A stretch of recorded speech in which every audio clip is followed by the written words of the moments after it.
Well, good morning. It is April the 13th, 2026, and straight from the Highly Caffeinated Studio, this is According to Willie B, and I, yours truly, am the host for the next half hour.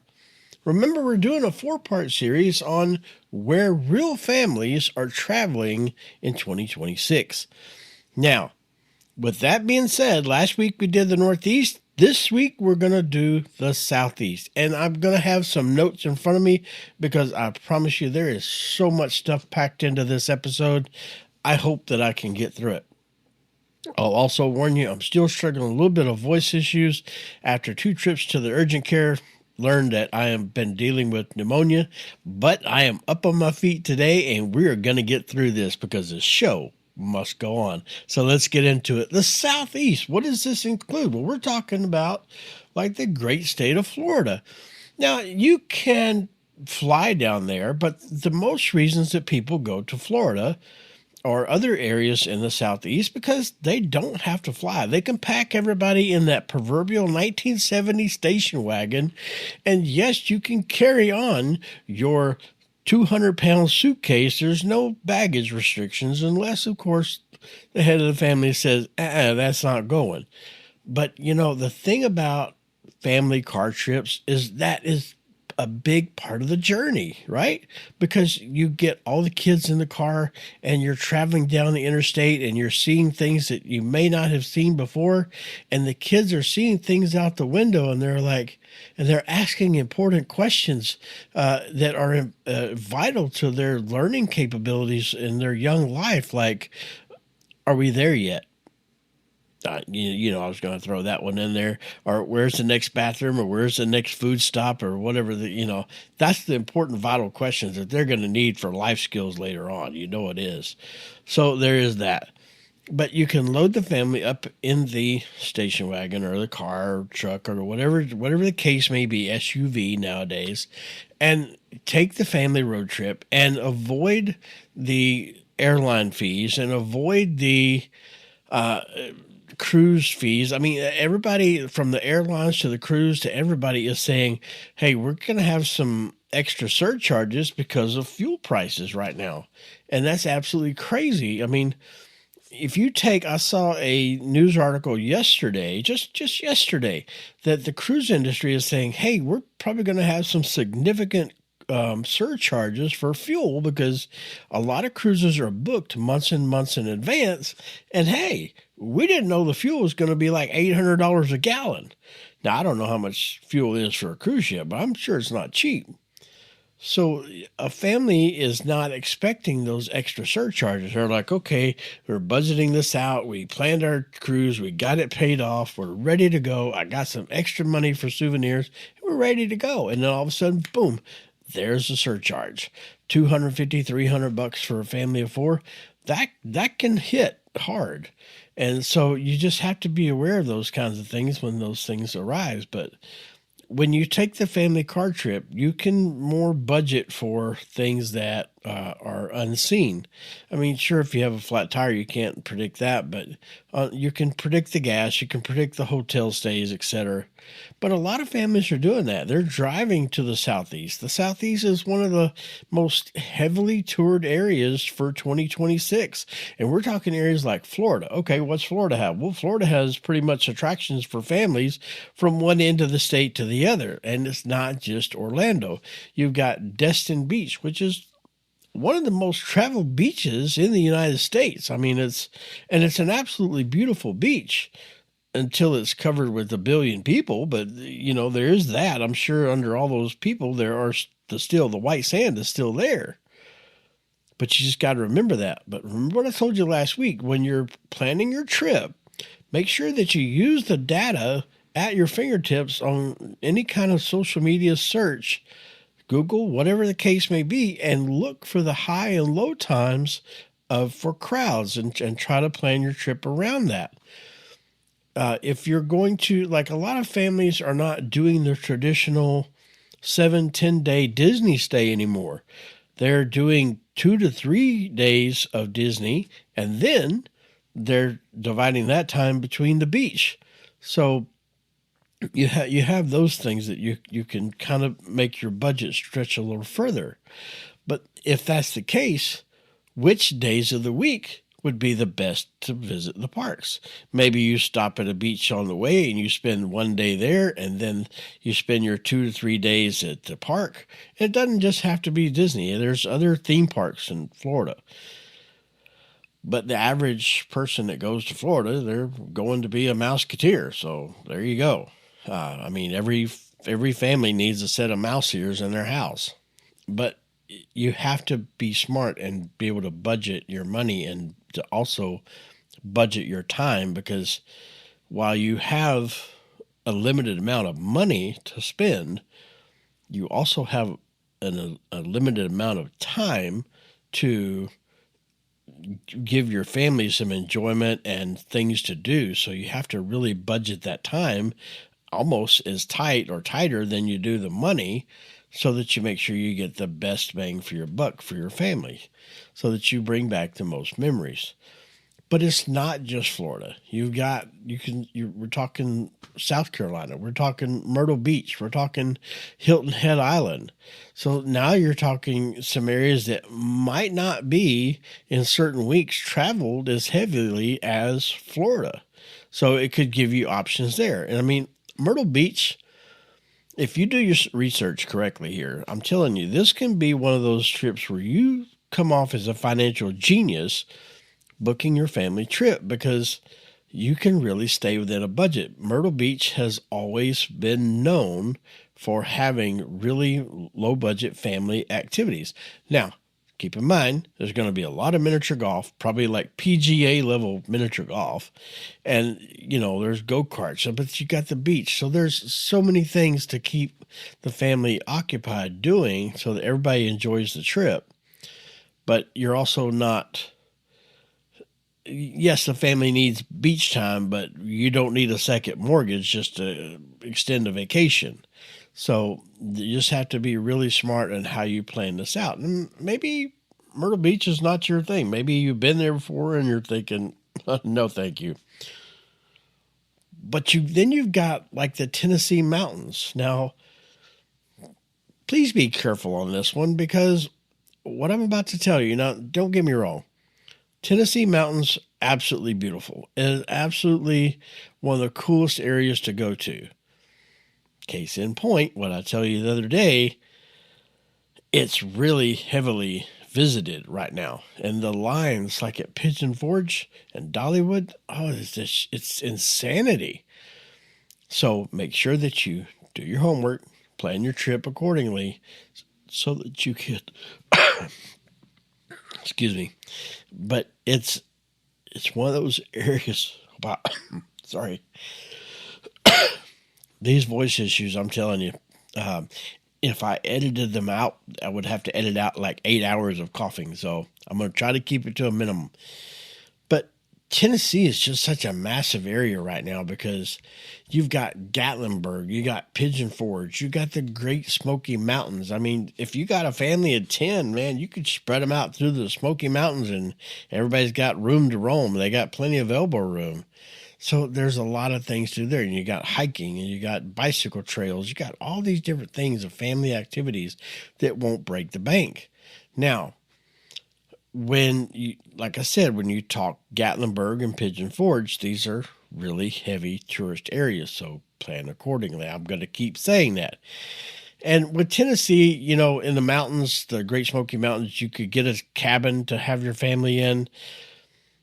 And this is one of those things where you can have 10 people in a cabin. Maybe it's 2 families splitting a cabin. You got 10 people in a cabin, and somehow nobody remembered to bring paper towels. So there's always stories like that. But it adds to the memories. You remember that trip? There were 10 of us in there, and nobody brought paper towels.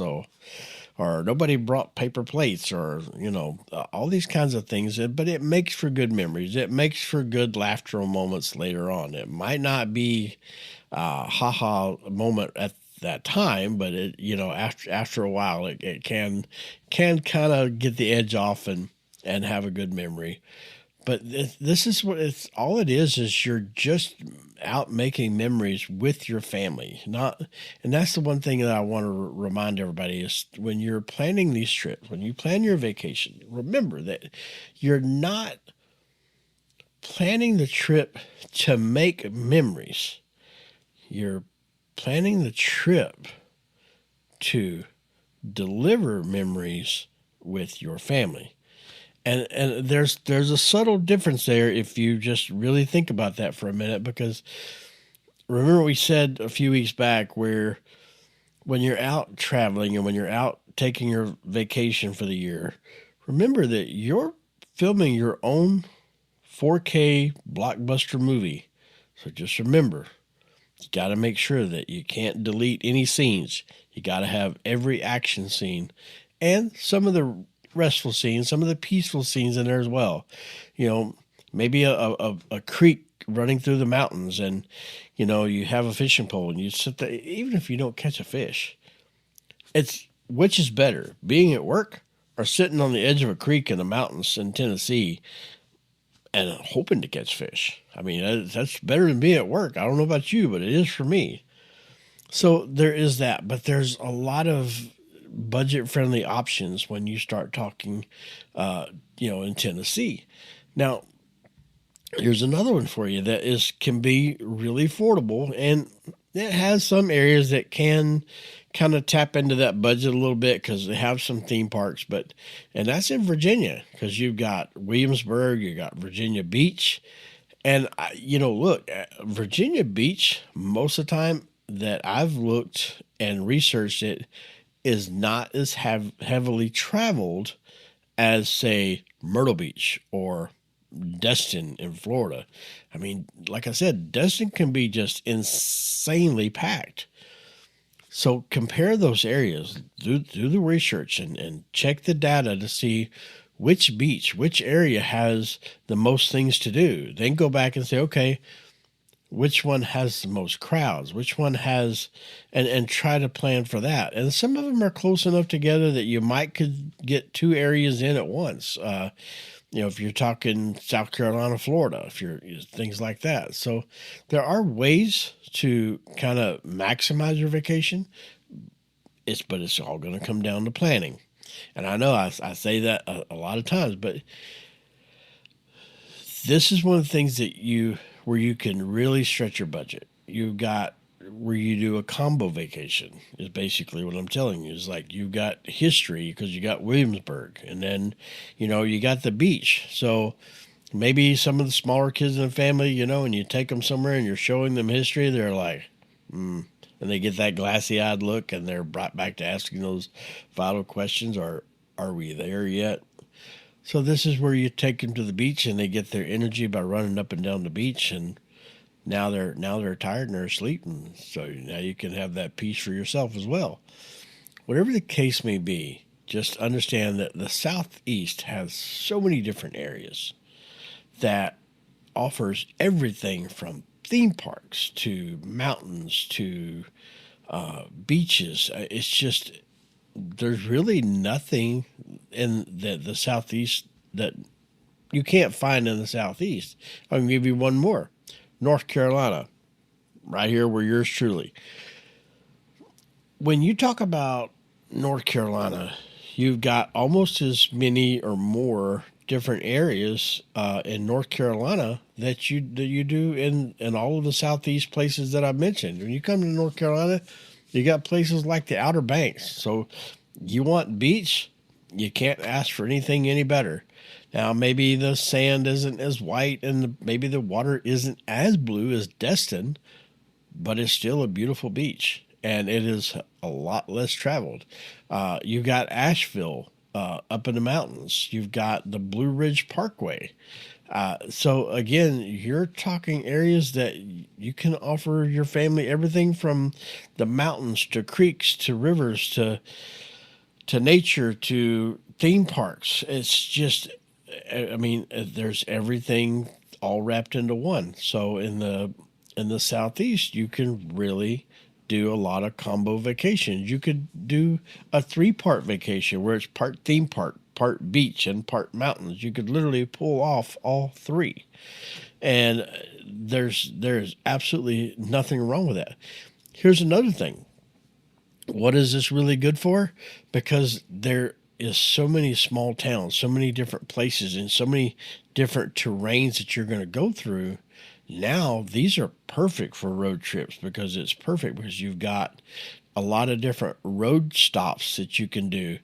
It may be everything from an orchard, or it could be a quick stop at the beach, or it could be, I mean, the list just goes on. I could sit here literally for hours and just tell you all the different things that you could stop at. If you go up through the mountains of whether it be Tennessee or North Carolina, there are so many small towns that have so many different shops and things that are handmade and artisanal that are just really cool that you don't see anywhere else. And so you've got those things going for you where you can just stop for a few minutes and get everybody out of the car and give them a break. But it's not just your typical restroom stop. It's letting the family have almost like a few memory building moments in those different stops. And what more can you ask for?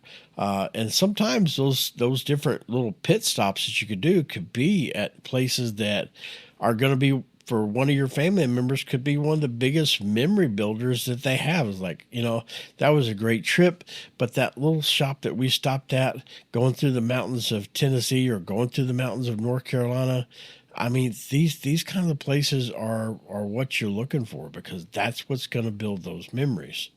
I honestly, when it comes to North Carolina, I think North Carolina can be one of the most underrated places in the Southeast.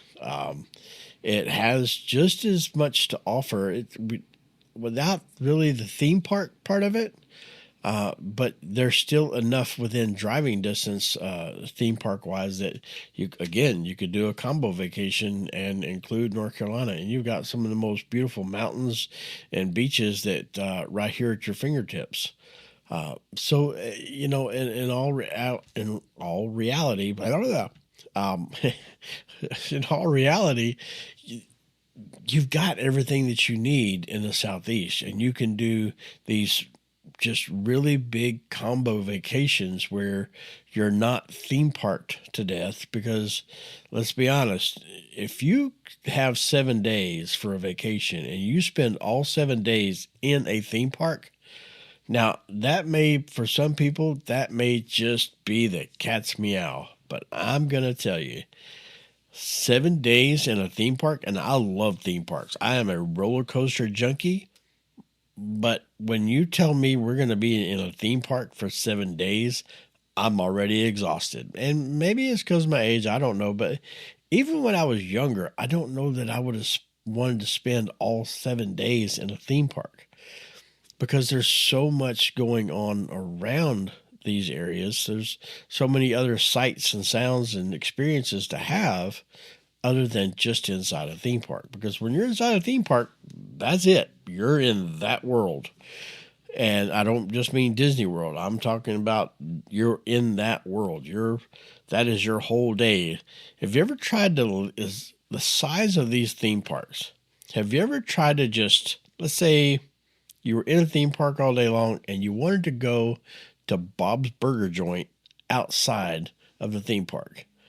That's an hour-long process just to leave the park, come get in the car, find your car in the 400-acre parking lot, and then leave the park, go to Bob's Burgers, and then come back and do the whole process all over again. I mean, it's a process just to get into the theme park. So leaving it like that is just not really an option. So you're in that park for that day. So I think these combo vacations are what families are really starting to lean more towards because, like I said, if you have a family of, say, 4 to 6 people, you've got a lot of different likes and dislikes in that group. And if you're doing a combo vacation of beach, mountain, theme park, whatever the case may be, then, hey, you've got options. And the whole crowd is kind of, there's no mutiny on a bounty, so to speak, because everybody's happy. Everybody's kind of getting some of their own favorite things to do. And those are the most memorable vacations that you can have. And you can definitely plan them where they don't break the bank. But, in 26, families want drivable destinations. Airfare is just getting out of hand for a typical family vacation. I mean, when you look at the price of airfare now, that's half of your budget, or it could be all of your budget just to get on the plane. And then when you get there, you got to turn around and get back on the plane because your budget's gone. So, trips are being split into different experiences because people want multiple experiences in one vacation. It's almost like if you think about Disney World, the reason they built the different parks, because if you go to the Magic Kingdom, you don't want to stay in the Magic Kingdom the entire week. You want to go to the Animal Kingdom, and you may want to go to this park and that park. So you've got the different experiences, and that's the whole thing. And that's the same thing with your vacation. So think of planning your vacation as a Disney World park where you're having different components that satisfies the entire group. The Southeast isn't just where families are traveling. It's where families are learning out how to travel smarter. And next week we're going to look at the Midwest and some hidden gems up there. But again, this is going to be a 4-part series. This was part 2. And I will see you again right here next week behind this big old mic, hopefully without any voice issues next week. Like I said, I'm getting a little better each day. So hopefully by next week, it'll be 100%. But until I see you again next week, whatever you do, don't forget to caffeinate and conquer. It's very important. And I'll see you again right here behind this big old mic. Thank you for listening. Bye-bye.